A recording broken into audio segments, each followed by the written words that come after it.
तो भाई प्रधानमंत्री के सामने आप जब तक पूरे अध्ययन के साथ नहीं जाएंगे तो कॉन्फिडेंस तो कमेगा ही ना। तैयारी करके जाते तो लड़खड़ाते नहीं हो। इस राज्य के प्रति उनका क्या कर्तव्य था, इसकी चिंता कभी भी विपक्ष के लोगों ने नहीं किया। अगर किए होते तो इस हाशिए में नहीं होते। एक लिखा लिखाया भाषण को लेकर के और सीधा जा करके पढ़ने में इसी प्रकार से लड़खड़ाहट होती है, जो तेजस्वी जी के भाषण को देखने से लग रहा था। अगर उनको बिहार विधानसभा की विरासत और संस्कृति के बारे में ज्ञान होता तो निश्चित रूप से उस विषय पर बोलते, और बाकी जो विषय है वो राजनीतिकरण करने के लिए उन्होंने विषय रखा। आप देख रहे हैं बिहार इन शॉर्ट्स। मैं हूं आपके साथ। और आपको बता दें कि कल देश के प्रधानमंत्री नरेंद्र मोदी शताब्दी समापन समारोह में पटना विधानसभा पहुंचे थे। वहीं तमाम बड़े बड़े नेता, मुख्यमंत्री नीतीश कुमार और उप मुख्यमंत्री रेणु देवी और विधानसभा अध्यक्ष विजय सिन्हा और नेता प्रतिपक्ष तेजस्वी यादव भी उनके साथ मौजूद थे। और वहीं तमाम लोग भाषण दे रहे थे। और वहीं जब नेता प्रतिपक्ष तेजस्वी यादव की जब भाषण की बारी आई तो 4 मिनट के भाषण में नेता प्रतिपक्ष तेजस्वी यादव ने 6 बार लड़खड़ाया। और अब वहीं नेता प्रतिपक्ष तेजस्वी यादव के एजुकेशन पर सवाल उठने लगे हैं। और क्या कुछ कह रहे हैं बिहार सरकार के बीजेपी कोटे से मंत्री, पथ निर्माण मंत्री नितिन नवीन और आलोक रंजन जो मंत्री हैं, वो क्या कुछ कह रहे हैं, आप देखिए इस वीडियो में। कि माननीय प्रधानमंत्री जी ने जिस प्रकार से बिहार की चर्चा की और उन्होंने बहुत ही स्पष्ट शब्दों में 2 संदेश दिया। जो पहला संदेश था, जो बिहार की सेवा करेगा, बिहार के लोग उसको पूरी तरह से आशीर्वाद देते रहे और आगे भी देते रहेंगे। माननीय प्रधानमंत्री जी जब से बने तब से उन्होंने बिहार को हमेशा अपने दिल में अलग स्थान दिया। और यही कारण था कि बिहार के विकास की योजनाओं से लेकर हर चीज़ की चिंता खुद उन्होंने की। और यही कारण है कि 2019 का चुनाव हो या 2014 का चुनाव हो, हमेशा उनको पूरा आशीर्वाद मिला।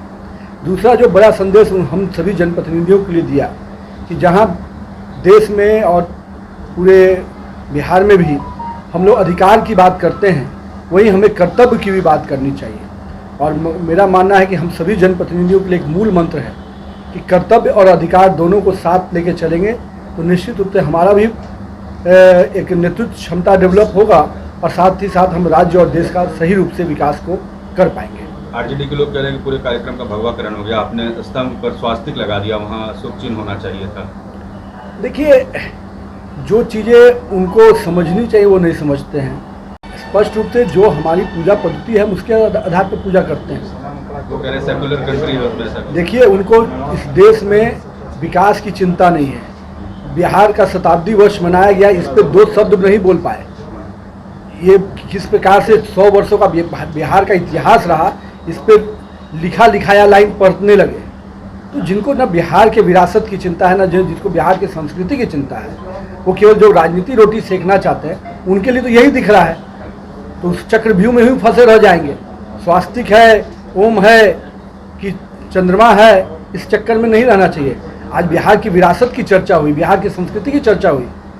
किस प्रकार से श्री कृष्ण बाबू ने किस प्रकार से अंग्रेजों के खिलाफ अपनी लड़ाई बुलंद की, इस पर उनका ध्यान नहीं गया। प्रधानमंत्री जी के संबोधन में उनको कर्तव्य की बात कहा, लेकिन आज भी वो अधिकार पर ही सीमित है। इस राज्य के प्रति उनका क्या कर्तव्य था, इसकी चिंता कभी भी विपक्ष के लोगों ने नहीं किया। अगर किए होते तो इस हाशिए में नहीं होते। विपक्ष ने माननीय प्रधानमंत्री के सामने जो मांग रखी है, सामने बहुत तेजी लड़खड़ा गया।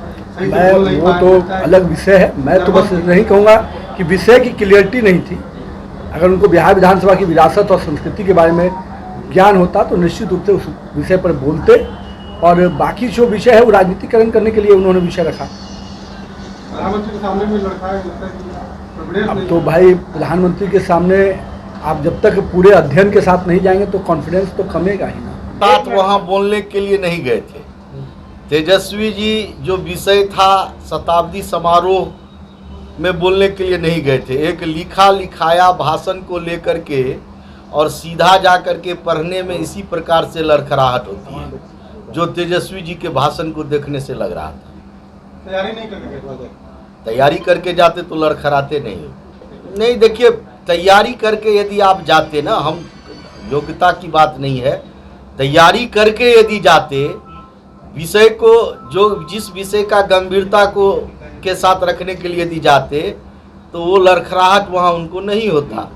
वो तो कोई लिख करके दिए थे और उसको ऊपर रहे थे, तो उसमें वो उस ढंग से उस विषय को नहीं रख पा रहे थे। ऐसा ही हमको लग रहा था देखने से। तेजस्वी जी ने कर्पूरी ठाकुर को भारत रत्न देने की मांग की है, क्या कहेंगे? देखिए, आदरणीय प्रधानमंत्री जी ने जब बिहार की चर्चा की तो उसमें कर्पूरी ठाकुर जी की भी चर्चा की, उसमें जयप्रकाश नारायण जी की भी चर्चा की, श्री कृष्ण बाबू की भी चर्चा की, राजेंद्र प्रसाद जी की भी चर्चा की। आदरणीय प्रधानमंत्री जी ने जो जो हमारे देश के राज्य के महान नायक जो देश में जिनकी पहचान है सबों की चर्चा की। वह स्थल राजनीतिक स्थल नहीं था, वह विधानसभा के शताब्दी समारोह का कार्यक्रम था। उसमें हम लोगों को गर्व है कि हम लोग गौरवान्वित महसूस कर रहे हैं कि माननीय प्रधानमंत्री आकर के जो बिहार के दिल में बसने वाले माननीय प्रधानमंत्री, बिहार के एक एक लोगों के दिल में बसते हैं, उन्होंने बिहार के सम्मान को बढ़ाने का काम किया है। वह स्थल राजनीतिक स्थल नहीं था, वहाँ राजनीति करने की आवश्यकता नहीं थी।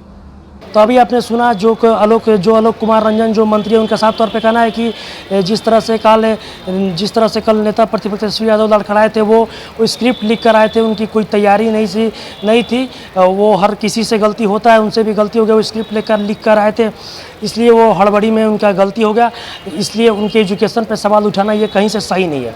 और वहीं पथ निर्माण मंत्री नितिन नवीन का साफ तौर पर कहना है कि जो कल स्क्रिप्ट लिख कर आए थे नेता प्रतिपक्ष तेजस्वी यादव, उनको बस सत्ता का भूख है और वो सिर्फ और सिर्फ राजनीति कर रहे हैं और सत्ता के लालच में वो डूबे हैं और उनका बस एक ही मकसद है, कोई किस तरह से वो मुख्यमंत्री बन जाए। ऐसी तमाम खबरों के साथ मेरे साथ जुड़े रहें, तब तक के लिए धन्यवाद।